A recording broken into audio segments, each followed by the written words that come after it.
صدای بی صدا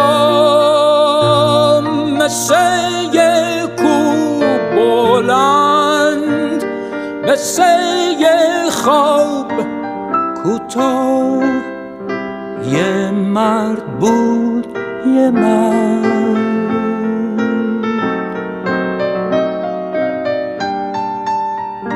با دستای فقیر، با چشمای محروم، با پاهای خسته.